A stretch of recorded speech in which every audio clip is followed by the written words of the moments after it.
नमस्कार दोस्तों, study classes में आपका स्वागत है। मैं हूं अजय मेहरोत्रा। हम लोग फिजिक्स में गासियस थ्योरम की चर्चा कर रहे हैं।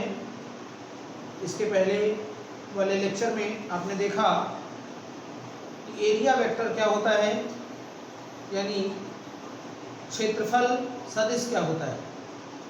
सॉलिड एंगल यानी घन कोण की चर्चा की गई। इसके बाद इलेक्ट्रिक फ्लक्स यानी वैद्युत फ्लक्स की चर्चा की गई, उनके मात्रक विमीय सूत्र की चर्चा की गई। जो हमारा मुख्य टॉपिक है गास की प्रमेय, तो गास की प्रमेय की चर्चा हमको इस वीडियो में करनी है। और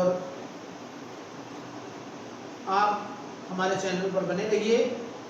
इसके लिए आप हमारे चैनल को सब्सक्राइब कर लीजिए। अगर अभी तक आपने चैनल को सब्सक्राइब नहीं किया है तो चैनल को सब्सक्राइब कर लीजिए, ताकि आपको जो टोटल कंटेंट है फिजिक्स का, मैथमेटिक्स का, वो कंटेंट आपको मिलता रहे, उसके नोटिफिकेशन मिलते रहें और आप उनका बेहतर लाभ ले पाएँ, जिससे आप आगामी परीक्षा में अच्छे अंकों से उत्तीर्ण हों।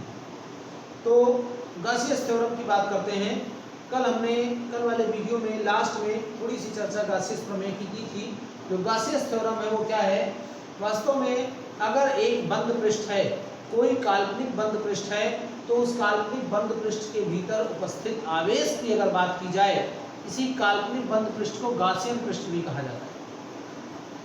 तो अगर एक काल्पनिक बंद पृष्ठ है तो उसके भीतर उपस्थित आवेश को 1/ε0 से गुणा कर दिया जाए, तो ये जो वैल्यू मिलेगी हमको, यही वैल्यू इलेक्ट्रिक फ्लक्स के बराबर होगी जो उस बंद पृष्ठ से बाहर निकलेगी। यानी गास की प्रमेय के अनुसार किसी बंद पृष्ठ से, किसी काल्पनिक बंद पृष्ठ से, किसी गासियन पृष्ठ से निकलने वाला कुल वैद्युत फ्लक्स या उससे बद्ध कुल वैद्युत फ्लक्स, उसके भीतर उपस्थित आवेश का 1/ε0 गुना होता है। गासियन पृष्ठ क्या होता है? एक काल्पनिक बंद पृष्ठ को गासियन पृष्ठ कहा जा सकता है।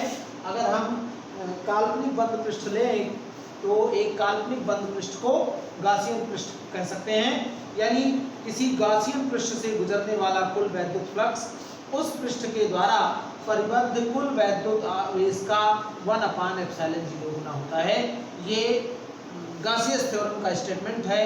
यानी कहने का मतलब ये हुआ कि अगर हम वैद्युत फ्लक्स की बात करें तो कल इसकी बात की गई कि फाई से प्रदर्शित करते हैं E.dA। अगर कोई पृष्ठीय क्षेत्रफल dA है तो dA से गुजरने वाला वैद्युत फ्लक्स E.dA होगा, वेक्टर E.dA, फाई बराबर वेक्टर E.dA। अब चूंकि कुल वैद्युत फ्लक्स की बात करेंगे तो d फाई की जगह फाई हो जाता है और होल इंटीग्रल लगा देते हैं। होल इंटीग्रल प्रदर्शित करता है कुल वैद्युत फ्लक्स को। यानी पृष्ठ A से बद्ध कुल वैद्युत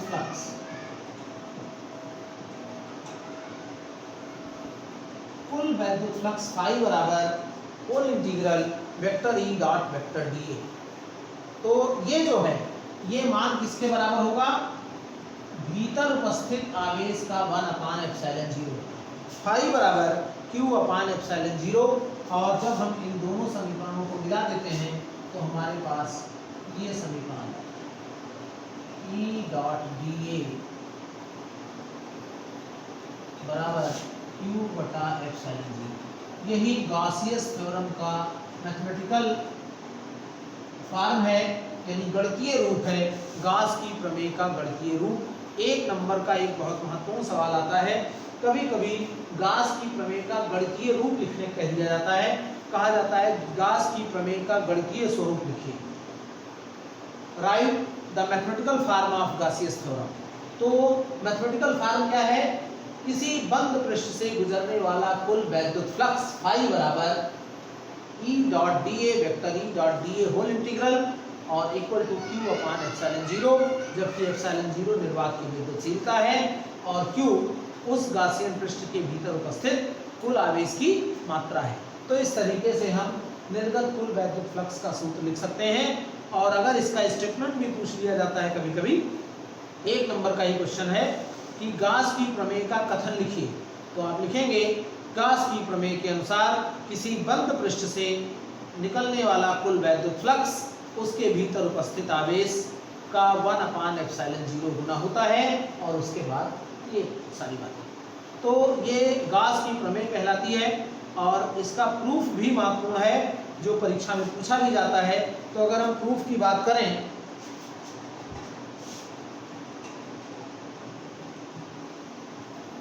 एक बंद पृष्ठ ले लिया जाए, ऐसा भी बंद पृष्ठ है, और इसके भीतर एक Q आवेश उपस्थित है।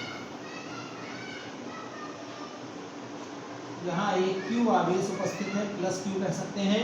बिंदु O पर एक प्लस Q आवेश उपस्थित है, और यहाँ पर हम एक क्षेत्रफल मान रहे हैं। क्षेत्रफल यानी जो बंद गाउसियन पृष्ठ है, इसका कोई छोटा भाग सूक्ष्म पृष्ठीय अवयव जिसका क्षेत्रफल है dA।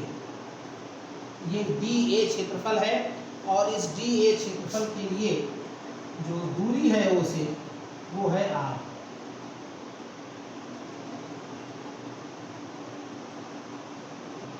ये वेक्टर E की दिशा हो जाएगी।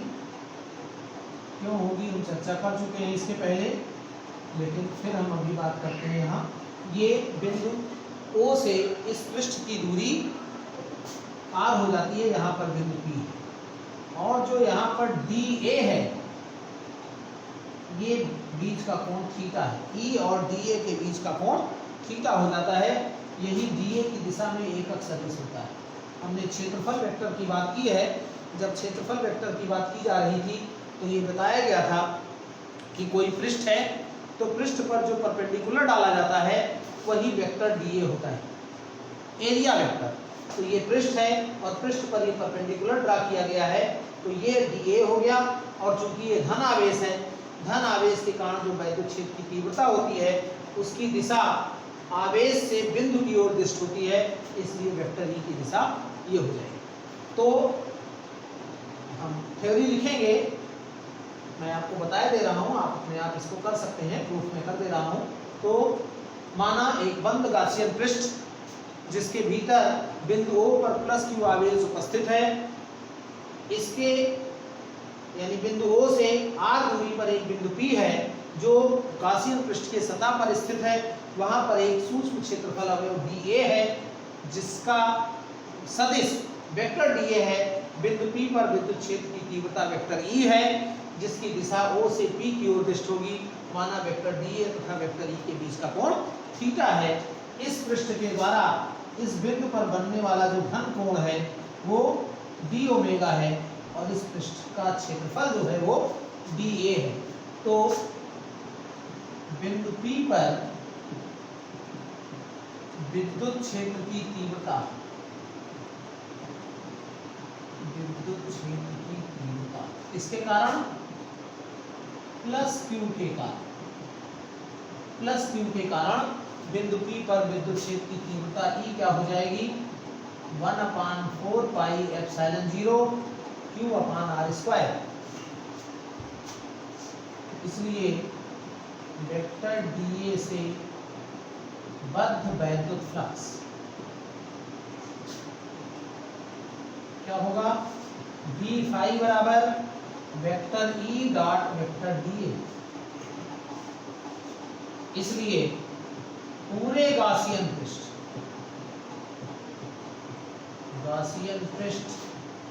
से बद्ध कुल वैद्युत फ्लक्स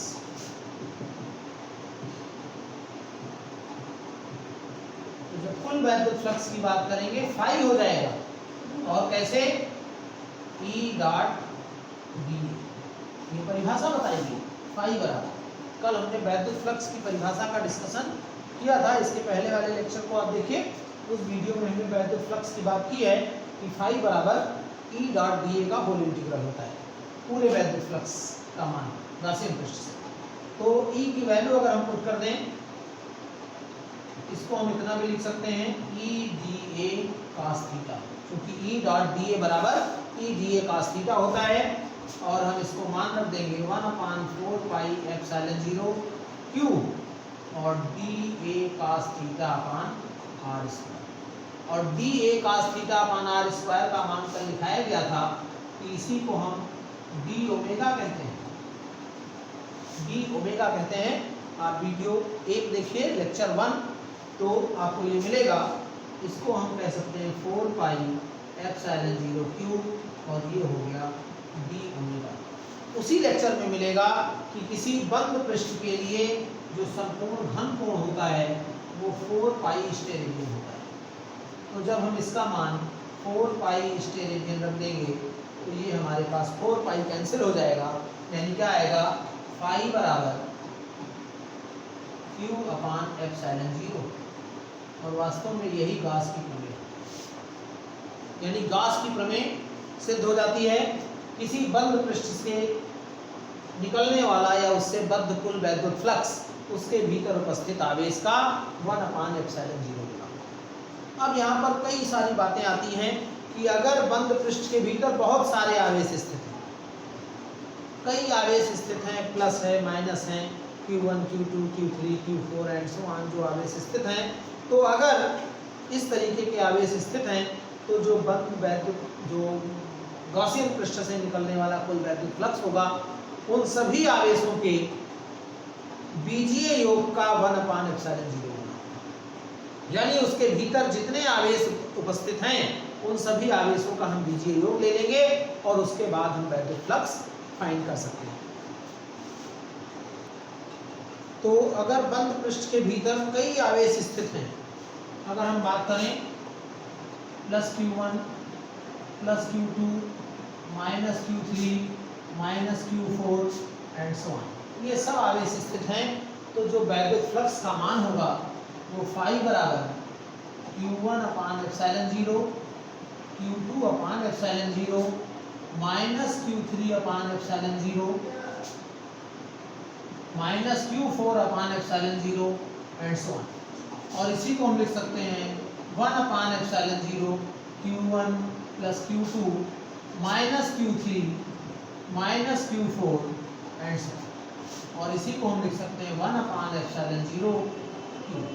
यानी फाई का जो मान होगा वो भीतर उपस्थित आवेश का 1 अपान एप्सिलॉन 0 गुना होगा, यानी सिग्मा Q अपान एप्सिलॉन 0। अगर धन आवेश है तो धन आवेशों के कारण जो वैद्युत फ्लक्स होता है वो बाहर की ओर दिष्ट होता है।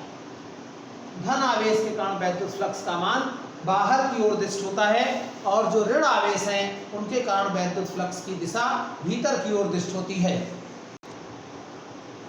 तो इस प्रकार यहाँ पर जो वैद्युत फ्लक्स की बात हमने की, अगर धन आवेश है, पॉजिटिव चार्ज है, तो उसके लिए जो वैद्युत फ्लक्स होगा वो बाहर की ओर दिष्ट होगा, और अगर निगेटिव चार्ज है तो उसके कारण जो वैद्युत फ्लक्स होगा वो भीतर की ओर दिष्ट होगा। तो अगर भीतर बहुत सारे आवेश स्थित हैं, किसी बंद गॉसियन पृष्ठ के भीतर कई चार्ज हैं, पॉजिटिव भी हैं निगेटिव भी हैं, तो उनका हम समेशन कर लेंगे और उनको जोड़ने के पश्चात जो हमको सिग्मा क्यू मिलेगा उसका 1 अपान एप्सिलॉन 0 गुना उपस्थित आवेश का मान हो जाएगा। यानी सिग्मा क्यू की डिफिनीशन क्या होगी?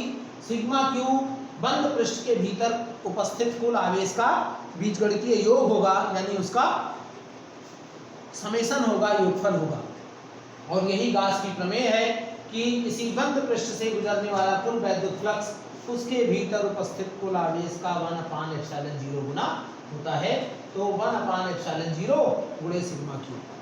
अब यहाँ एक बात और आती है कि अगर भीतर कोई आवेश स्थित नहीं है, भीतर कोई आवेश स्थित नहीं है माने भीतर आवेश 0 है, तो चाहे ये कहा जाए कि भीतर कोई आवेश स्थित नहीं है या ये कहा जाए कि आवेश बंद गॉसियन पृष्ठ के बाहर स्थित है, तो दोनों स्थितियों में सिग्मा क्यू का मान 0 हो जाएगा।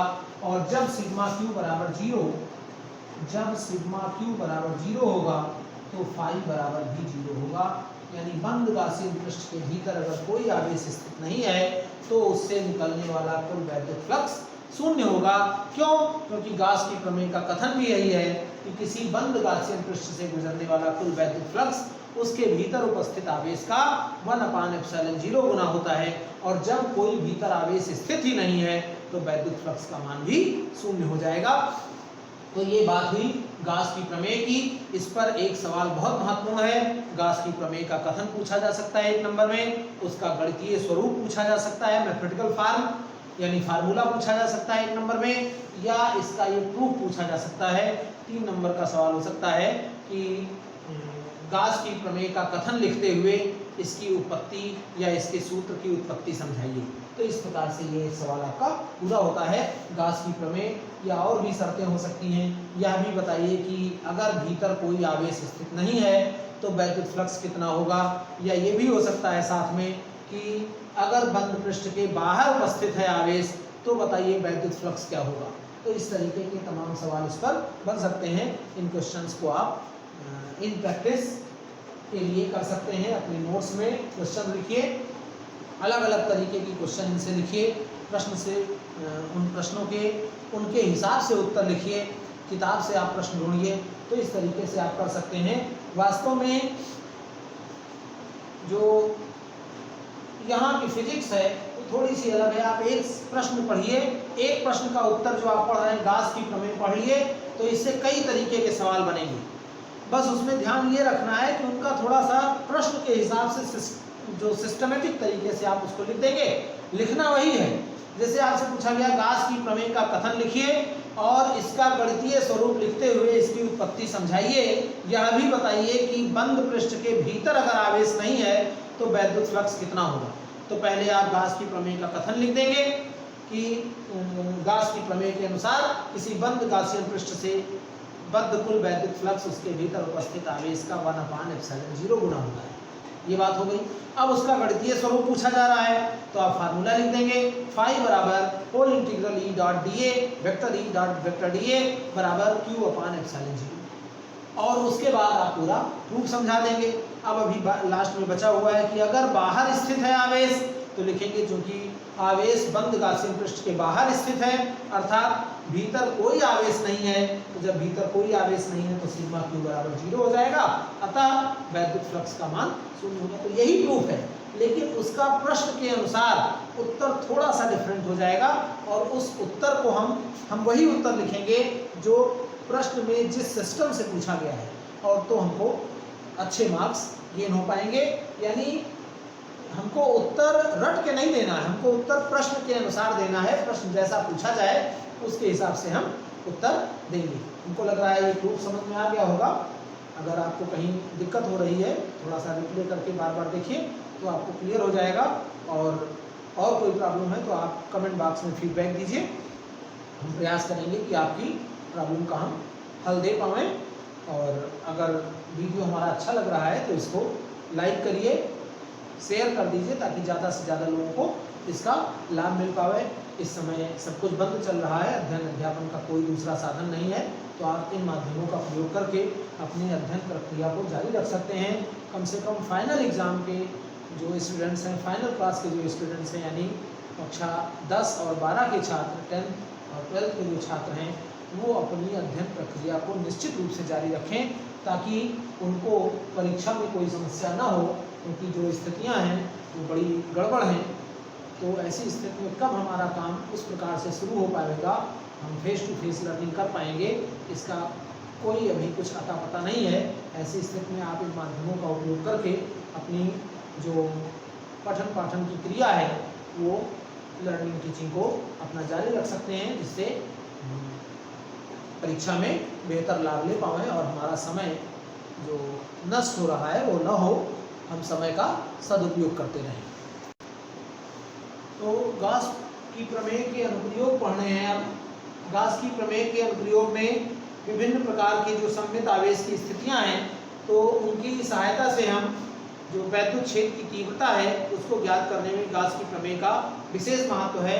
विशेष रूप से वैद्युत क्षेत्र की तीव्रता ज्ञात करने में ही, जहाँ कूलाम का नियम लगाकर हम या और जो सूत्र हैं हमारे पास उनको लगाकर वैद्युत क्षेत्र नहीं ज्ञात कर सकते हैं, वहाँ पर हम वैद्युत क्षेत्र की तीव्रता ज्ञात करने के लिए गाउस के प्रमेय का उपयोग करते हैं। इसी क्रम में एक बहुत महत्वपूर्ण सवाल है, अनंत लंबाई के एक समान आवेशित सीधे तार के समीप वैद्युत क्षेत्र की तीव्रता। अनंत लंबाई यानी जिसकी लंबाई अनंत है, इनफाइनाइट लेंथ है, और उस तार के समीप वैद्युत यानी सीधे तार के समीप वैद्युत क्षेत्र की तीव्रता ज्ञात करनी है। और ये लैम्डा फॉर्म में एक फार्मूला आता है। लैम्डा क्या है, हमने जो Coulomb's law and electric field नाम से एक चैप्टर है, इसके पहले वाला चैप्टर है, आप उस लेक्चर को देखिए तो उसमें आपको मिलेगा रेखीय घनत्व। आवेश का रेखीय घनत्व क्या होता है। आवेश का रेखीय घनत्व का मतलब हुआ, हम लैम्डा से उसको प्रदर्शित करते हैं Q/L। हमने रेखीय घनत्व, पृष्ठीय घनत्व और आयतन घनत्व की चर्चा की है। तो रेखीय घनत्व क्या है, किसी एकांक लंबाई पर, किसी चालक के एकांक लंबाई पर उपस्थित आवेश की मात्रा जो है उसी को हम आवेश का रेखीय घनत्व कहते हैं। तो लैम्डा से प्रदर्शित करते हैं और लैम्डा बराबर Q/L, यानी अगर L का मान 1 हो तो लैम्डा का मान Q के बराबर हो जाएगा और इसकी जो यूनिट होगी वो कूलॉम प्रति मीटर होगी। यानी कहने का मतलब ये हुआ कि एकांक लंबाई पर किसी चालक के या किसी रेखा पर जब आवेश एक समान रूप से वितरित होता है तो एकांक लंबाई पर वितरित आवेश की मात्रा को हम आवेश का रेखीय घनत्व कहते हैं और इसको लैम्डा से प्रदर्शित करते हैं। जो मात्रक होता है वो कूलॉम प्रति मीटर होता है। तो अगर हम एक जो आवेश का वितरण है वो हम एक लाइन पर मान लें, अनंत लंबाई का एक चालक मान लें, एक अनंत लंबाई का चालक है। इस प्रकार से अनंत लंबाई का चालक हो गया जिस पर प्लस चार्ज वितरित है, ये प्लस चार्ज इस पर वितरित है और हमको इससे कुछ दूरी पर एक बिंदु P है, यहाँ पर एक बिंदु P है जहाँ हमको वैद्युत क्षेत्र की तीव्रता ज्ञात करनी है। तो P पर वैद्युत क्षेत्र की तीव्रता ज्ञात करने के लिए हम एक गॉसियन बेलन की कल्पना करें।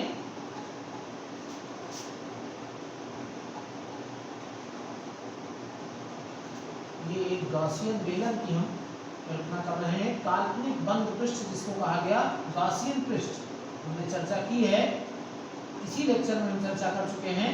तो गॉसियन पृष्ठ की चर्चा करें, गॉसियन काल्पनिक गॉसियन बेलनाकार पृष्ठ की बात करें तो ये हमारा काल्पनिक बेलनाकार पृष्ठ हो जाएगा।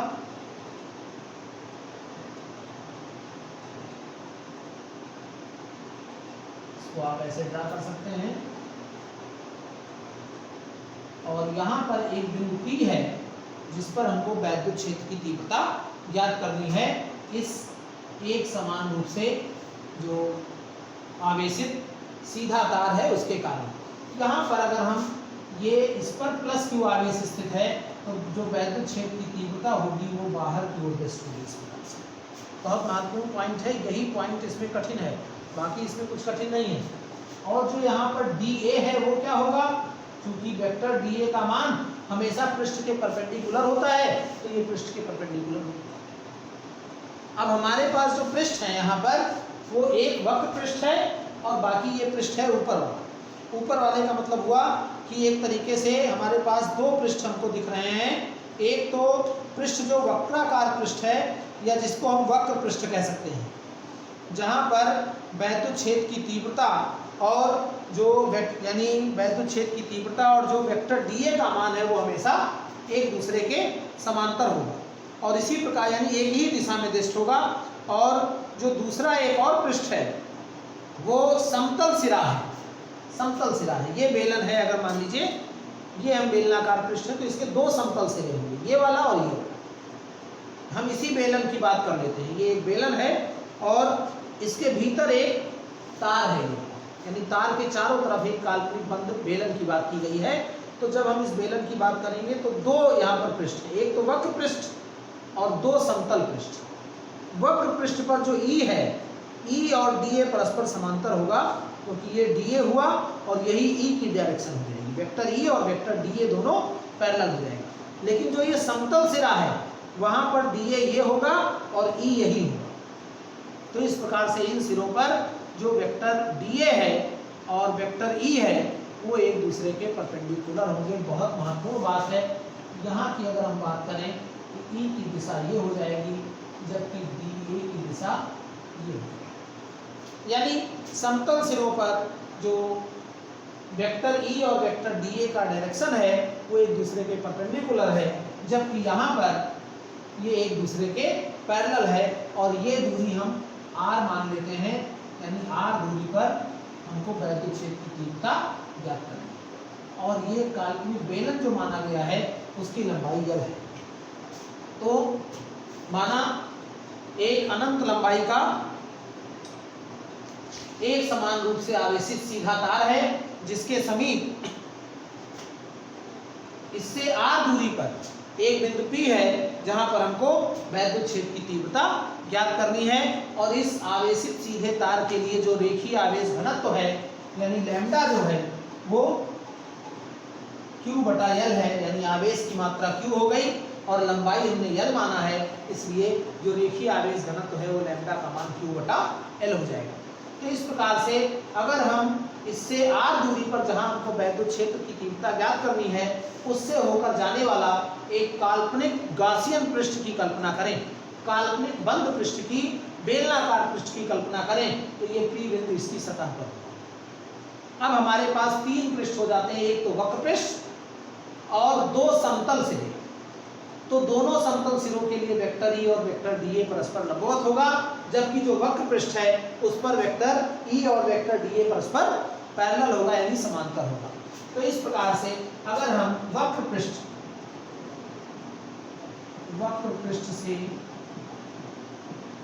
गुजरने वाला वैद्युत फ्लक्स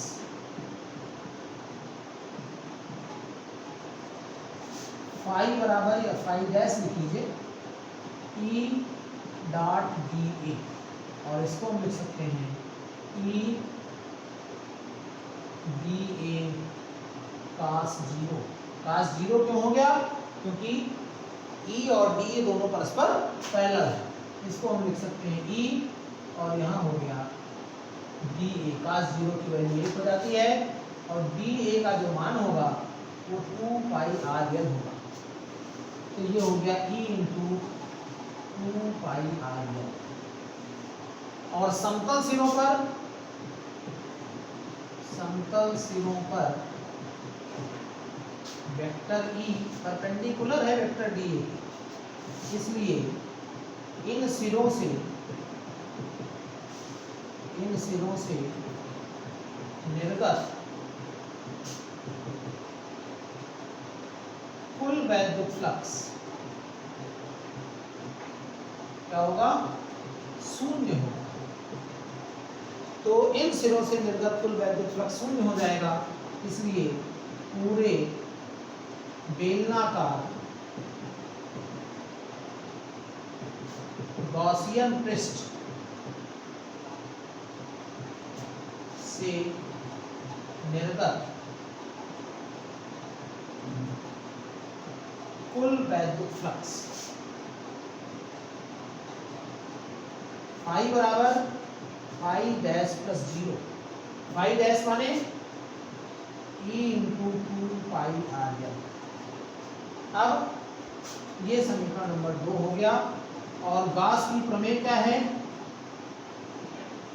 गास की प्रमेय से फाई बराबर क्या होता है? Q/ε0। इसको आप 3 पढ़ लीजिए, और जब आप 2 और 3 को तुलना कर देंगे समीकरण 2 तथा 3 से, क्या हो जाएगा? E इंटू 2πr l बराबर Q/ε0, यानी E बराबर क्या हो जाएगा?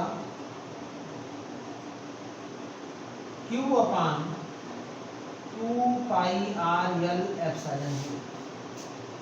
और इसी फार्मूले को हम इस रूप में भी लिख सकते हैं 1/4πε0।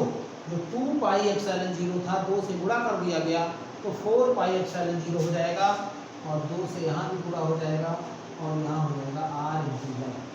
और Q/l इक्वल टू लैम्डा, ऊपर हम बात कर चुके हैं Q/l इक्वल टू लैम्डा, तो इसको हम लिख सकते हैं 1/4πε0 2 λ/r। ये वैद्युत क्षेत्र की तीव्रता हो गई एक समान रूप से आवेशित सीधे तार के कारण वैद्युत क्षेत्र की तीव्रता। अब अगर हमको इसी का सदिश रूप लिखना है तो ये वेक्टर ई बराबर 1/4πε0 2 λ/r और यहाँ एकक सदिश r हो जाएगा जो इसकी दिशा को भी दर्शाएगा।